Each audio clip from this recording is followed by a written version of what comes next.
কেমন মা যে মেয়েকে ঠিকঠাক করে শিক্ষা দিতে পারেনি, মেয়ে তাকে মানে না, অথচ মা শুধু কলকবজা নাড়ে পিছন থেকে। কার কথা ভাবছেন তো? কাকে নিয়ে কথা বলবো? অবশ্যই বলবো, তার জন্য বলার জন্যই তো আসলাম। Hello, welcome back to our channel Bengali blogger Moumita. তোমরা সবাই কেমন আছো? আশা করি তোমরা সবাই খুব খুব খুব ভালো আছো। আমি এখানে বলতে চাইছি ঝিমি, হিতম এবং ওই সেই মেয়েটির ব্যাপারে কথা। তো কথা হচ্ছে, মেয়েটিকে অল্প বয়স থেকে ঠিকঠাক করে মা মানুষ করতে পারেনি। মেয়েটি অত্যন্ত গেড়ে পাকা একটি মেয়ে, রিল ঠিল এই সমস্ত মধ্যে তো মেয়েটি ছিল।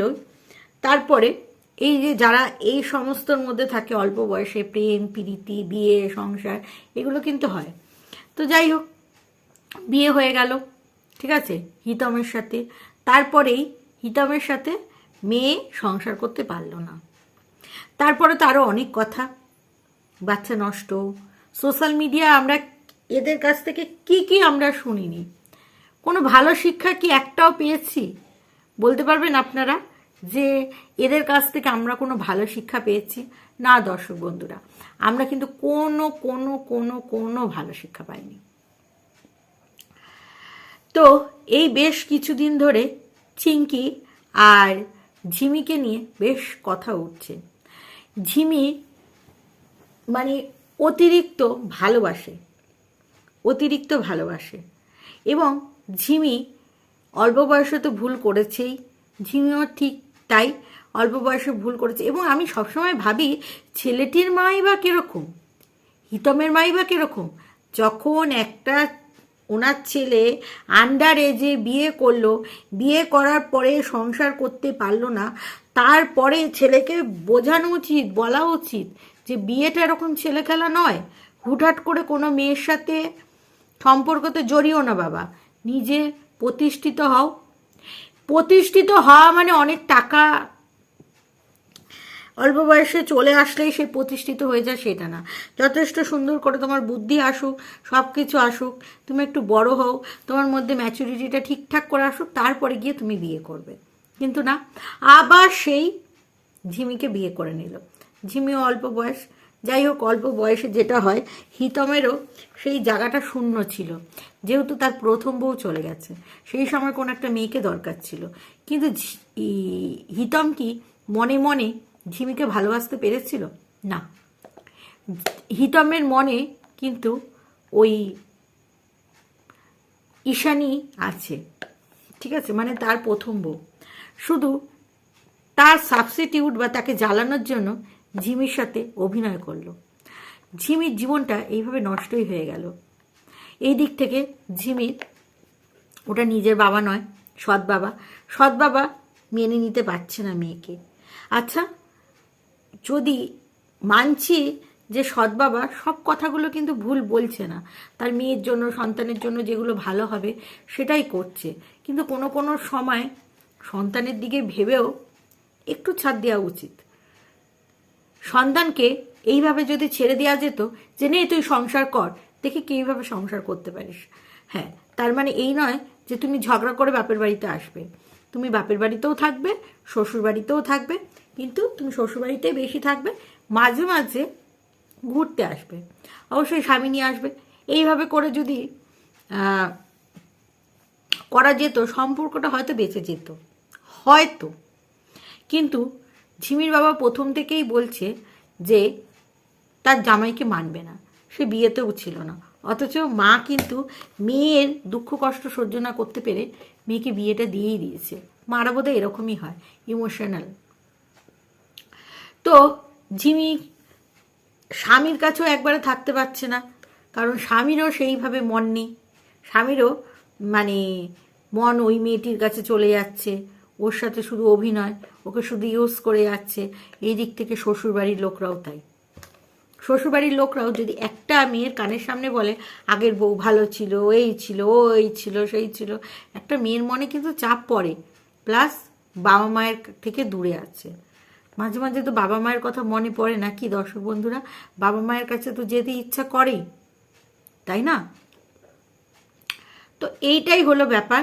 তারপরে মাঝখান থেকে এদের এই সমস্যা মেটাতে পারছে না, কেউ মেটাতে পারছে না, উকিল, কেস, থানা, পুলিশ, মানে কি হয়নি এদের ফ্যামিলির সাথে, মানে মানে কি বলবো, মানে সারা রাত্রির বললেও বোধহয় এদের গল্প আমার শেষ হবে না, হওয়ার নয়। এদের এত গল্প একটা আমি বই লিখে নিতে পারবো। যাই হোক, আর এদের ভিডিও আমি দেখিও না, কারণ এত এই বলছে ওই বলছে, মানে কোনো স্টেটমেন্টে এরা মানে স্ট্যান্ড বাই থাকতে পারে না। আজ এটা বলছে, কাল ওটা বলছে, কাল মানে আমি নিজেই মানে জানি না ওরা কীভাবে এগুলোকে হ্যান্ডেলিং করে, বাট আমি তো নিজেই ওদের কথা শুনেই পাগল হয়ে যাই। তাই ওই মাথাটাকে পাজল না করে ওদের ভিডিও থেকে আমি স্কিপ করে চলে আসি। যাই হোক, এইবার আমার যে বিষয়টা কথা বলা, সেই বিষয়টা ঈশানীর মা। ঈশানীর মা এদিকে মেয়েকে পাঠিয়ে দিচ্ছে যে যাও তুমি ফুর্তি মেরে আসো, তুমি গোলাপ ফুল নাও, তুমি রাত কাটাও, তুমি তোমার আগের স্বামীর সাথে তুমি লম্পঝম্প নকর চকর সব কিছু করো, মানে একটা পুরুষের স্বাদ গ্রহণ করো। অথচ তুমি সংসার করবে না, বিয়ে করবে না। তখন কিন্তু যখন তুমি সংসার করতে চাইবে, তখন কিন্তু আমি এই কথাটা বলবো, ছেলেটি ভালো না। তাহলে ব্র্যান্ড প্রমোশন, ওরকম ব্র্যান্ড প্রমোশন ভার মে যায়, ওরকম পয়সা ভার মে যায়, যেখানে কোনো সম্মান নেই। যেই ছেলে প্রথম বউকে সম্মান দিতে পারেনি বা অ্যাডজাস্ট করতে পারেনি, যে কোনো কারণে হোক, এই সমস্ত সংসারটা টেকেনি, সেখানে দ্বিতীয় বউ এসছে, তা আমার মনে হয় না ওই দ্বিতীয় মেয়েটির সংসারটা ভাঙা উচিত ছিল। তুমি তো করতে পারোনি। আর যদি ভেঙেইছো, ঝিমি তো বলেই দিল, নে তোরা সংসার কর, আমি দেখি, নে আমি ত্যাগই করে দিলাম, আমি সংসার করতে পারবো না। কারণ যেই ছেলের আমার উপরে মন নেই, জোর করে সংসার হয় না। একটা ঘরে ঢুকে পড়লেই কিন্তু সংসার হয় না। ঝিমি এখানে ভীষণ মানে কি বলবো, একটা মানে আত্মত্যাগ করলো, তাই না? ঠিকই করলো। এই আত্মত্যাগ করাটা খুবই কষ্টের। হয়তো ও এই কাজটা করার পরে অনেক কেঁদেছে। এবার তোমরা অনেকেই বলতে পারো ঝিমিও তো অনেক ছেলের সাথে লম্পঝম্প করেছে, হিতমও কিন্তু বাদ যায়নি, তাই না? ঝিমির থেকে বলতে গেলে অনেক হতে পারে না। ঝিমি হয়তো হিতমকে দেখানোর জন্য এইগুলো করছিল, যে সোনা বাবু আমার কাছে ফিরে আসবে, আমার কাছে ডাকবে, আমাকে ভালোবাসা দেবে।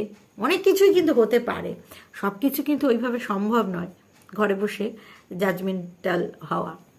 তো যাই হোক, আমার এখানে একমাত্র রাগ ওই ঈশানীর মায়ের উপরে, যে কেন মেয়েকে শাসন করতে পারে না।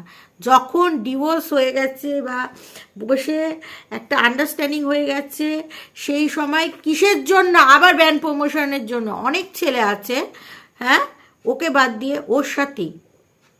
মেয়েকে আটকাতে তুমি পারছো না, যখন তখন ঢুকছে। কেন ঢুকবে? তোমার বাড়ি, তোমার তো তখন বলা উচিত যে যখন তখন এই বাড়িতে ঢোকা যাবে না বাবা। আর ওর সাথে যদি তুমি থাকতে চাও, তাহলে এই বাড়ি থেকে একেবারে বিদায় হও, মা বাবার জীবন থেকেও বিদায় হও, আর কোনো দিন মা বাবার মুখও দেখতে হবে না, ওখানেই তুমি গুছিয়ে সংসার করো। আপনি কিন্তু সেটা করতে দিচ্ছেন না। আপনি কি করছেন? এতটাই শয়তানি করছেন না ওই মেয়েটা এসে সংসার করতে পারছে, না আপনার মেয়ে সংসার করতে পারছে, মানে আপনার মেয়েকে একটা ফুর্তির মাল বানিয়ে রেখে দিয়েছেন। ঠিক আছে? খুব ক্রিটিক্যাল মহিলা, মেয়েকে আটকাতে পারছেন না, শুধু তলে তলে শয়তানি বুদ্ধি, এই কেস দিন ওই কেস দিন। আরে সেটা ও বুঝে নেবে। আজকে আমার হিতম আর হিতমের মায়ের ভিডিও দেখে বিশ্বাস করুন, মায়েরই বলছি, এত হাসি পেয়েছে, যেখানে বলছি আমার শ্বশুর বাড়ি।